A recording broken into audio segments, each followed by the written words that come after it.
Première caractéristique des multipotentiels, c'est ce qu'on disait tout à l'heure à propos de la polycuriosité adaptative, c'est cet éclectisme, cette curiosité, ouverture d'esprit, intérêt pour mille choses ou domaines, et parallèlement la capacité à faire le lien entre ces différents domaines qui débouchent sur une première qualité, c'est capacité de créativité, d'inventer des choses nouvelles, d'innovation en général.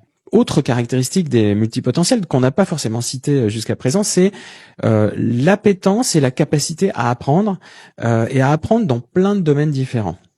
C'est ce qui en fait un peu des polycurieux, des poly-experts même, on pourrait dire. Et la conséquence de cette envie d'apprendre, eh bien, c'est qu'ils ont tendance aussi à s'ennuyer assez vite. Parce que s'ils sont pas suffisamment sollicités intellectuellement, eh bien, ils s'ennuient. Et quand ils s'ennuient, ils se démotivent. Et quand ils se démotivent, c'est pas très bon pour leur performance. Alors, autre caractéristique qu'on n'a pas citée jusque-là des multipotentiels, c'est le haut niveau d'exigence. Ils ont un très haut niveau d'exigence.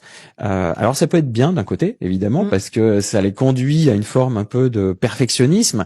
Mais quand c'est poussé un peu trop loin, la problématique c'est que on n'est jamais suffisamment à la hauteur de ces exigences. Et puis aussi, quand on est manager et qu'on est trop exigeant vis-à-vis de ses collaborateurs, c'est pas forcément très facile à vivre. Ils ont aussi donc du coup